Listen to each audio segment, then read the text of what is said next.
Assalamualaikum warahmatullahi wabarakatuh.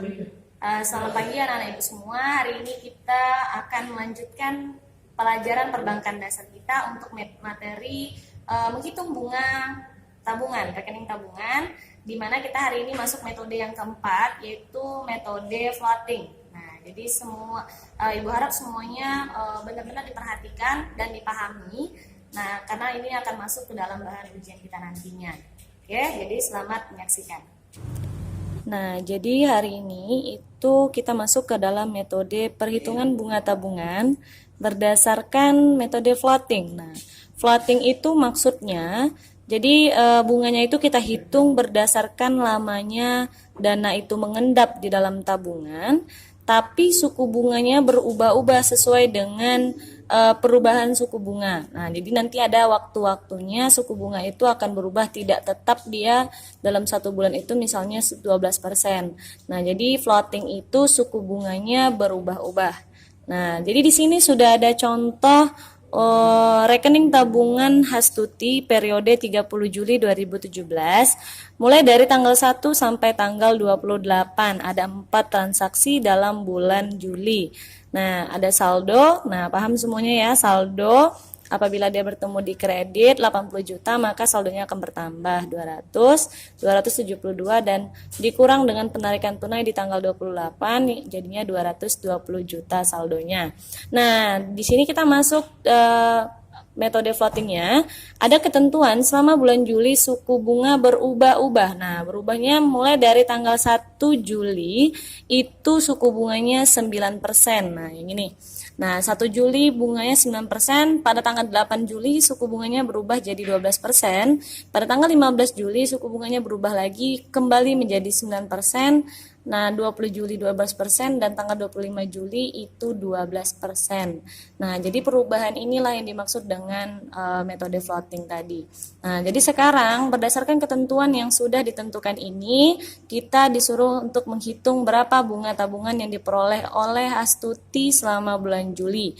Nah, jadi kita di sini harus menghitung sama seperti lamanya saldo mengendap pada rekening giro. Nah, di sini kita hitung dari tanggal 1 Juli sampai tanggal 7 Juli. Kenapa sampai tanggal 7? Padahal di sini berubahnya baru di tanggal 11 saldonya. Kenapa sampai tanggal 7 dicarinya? Karena pada tanggal 8 Juli berdasarkan ketentuan itu suku bunganya sudah berubah menjadi 12%. Nah, jadi kita hitungnya baru bisa sampai tanggal 7 saja. Kalau kita hitung sampai tanggal 11, maka ada 2 suku bunga yang akan kita gunakan. Nah, jadi kita hitungnya satu-satu. Nah, mulai dari tanggal 1 sampai tanggal 7 Juli itu saldonya 120, ya kan? Saldonya 120 dikali 7. Nah, 7 datang dari mana? Ada 7 hari dari tanggal 1 sampai tanggal 7. Nah, dikali 9%. Nah, di sini ketentuan tanggal 1 ada 9%. Nah, baru dibagi 360 jumlah hari dalam 1 tahun. Nah, dapatlah hasilnya 210.000. Nah, itu baru tanggal 1 sampai tanggal 7. Selanjutnya, kita mulai dari tanggal 8. Nah, kenapa dari tanggal 8? Karena tanggal 8 suku bunganya sudah berubah menjadi 12%. Nah, dari tanggal 8 ini kita buat sampai tanggal 10. Kenapa sampai tanggal 10? Karena di tanggal 11 saldonya sudah berubah menjadi 200 juta. Nah, jadi kita menghitungnya sampai tanggal 10 saja dulu. Nah, dari tanggal 8 sampai tanggal 10, saldonya masih saldo yang pertama, 120 juta, dikali 3. Kenapa? Dari tanggal 8, 9, 10, ada 3 hari. Nah, jadi dikali 3, dikali 12%. Loh, kok di sini 12%? Nah, karena pada tanggal 1 dia suku bunganya 9%. Pada tanggal 8 Juli suku bunganya sudah berubah menjadi 12%. Makanya kita gunakan di suku bunga yang tanggal 8 Juli.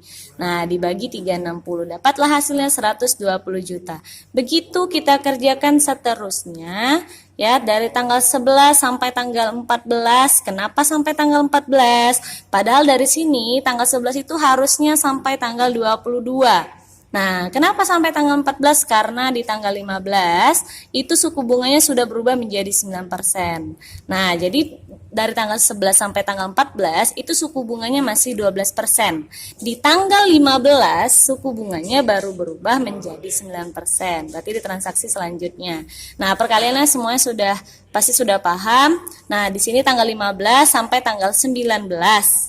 Nah, kenapa sampai tanggal 19 tidak langsung ke tanggal 23? Nah, karena pada saat tanggal 20 suku bunganya berubah lagi. Otomatis dari tanggal 15 ini sampai tanggal 19 suku bunganya masih 9%. Nah, makanya kita buat di sini 15 sampai 19 itu suku bunganya 9%. Lama harinya itu ada 5 hari, 15, 16, 17, 18, dan 19. Nah, ada 5 hari. Nah, di sini 20 sampai tanggal 22. Loh, kenapa 22? Kenapa tidak sampai tanggal 24?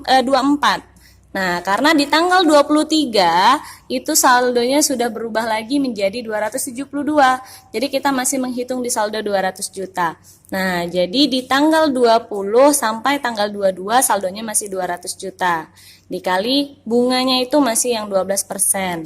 Nah, pada tanggal 23 sampai tanggal 24 itu saldonya sudah berubah di saldo 23 Juli. Nah, 272.000. Nah, di sini saldonya 272.000 dikali jumlah harinya ada 2 hari dan dikali bunganya yang 12% yang pada tanggal 20 Juli. Nah, kan dia sampai tanggal 25. Nah, kita hitungnya sampai tanggal 24. Karena di tanggal 25 itu saldonya bunganya sudah berubah menjadi 12% juga.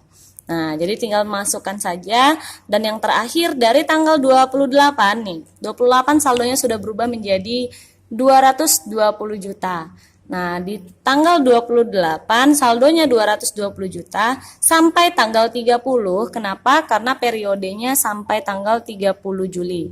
Nah, itu ada 3 hari saldonya 220 juta dikali 12% karena dari tanggal 25 sampai akhir periode bulan Juli itu bunganya 12%. Nah, dibagi 360 dapatlah hasilnya. Nah, langkah selanjutnya kita tinggal menjumlahkan dari setiap transaksi ini kita jumlahkan dapatlah hasilnya 1.720.000. Nah, ingat ini baru besar bunga kotornya. Kenapa? Karena di sini kita diketahui pajak sebesar 20%. Maka kita harus mengalihkan 20% dikali sama bunga yang sudah kita cari tadi, dapatlah hasilnya 344.000. Nah, ini baru pajaknya. Berarti apa? Bunga bersih yang kita dapatkan itu sebesar bunga yang kita cari tadi 1.720.000 dikurangi dengan pajak 344.000. Maka bunga bersih yang diterima oleh Hastuti pada periode Juli 2017 itu sebesar 1.376.000. Oke.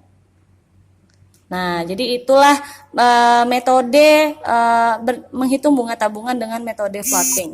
Nah, jadi semuanya ini benar-benar harus dipahami karena kita mencarinya memang harus teliti. Yang harus kita perhatikan adalah tabel dan juga ketentuan bunga. Jadi kita harus lebih jeli melihat tabel dan ketentuan bunga. Oke?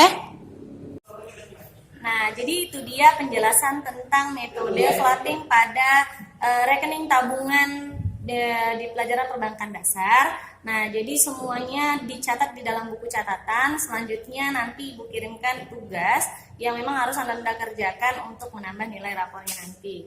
Nah, jadi dikerjakan dan dikirimkan ke WA saya itu sebagai penambahan nilai. Dan materi kita mungkin cukup sampai di sini. Jadi Ibu harap semua anak Ibu tetap menjaga kesehatan. Nah, di tengah pandemi corona ini dan tidak lupa Ibu mau mengucapkan selamat menunaikan ibadah puasa. Mohon maaf lahir dan batin. Assalamualaikum warahmatullahi wabarakatuh.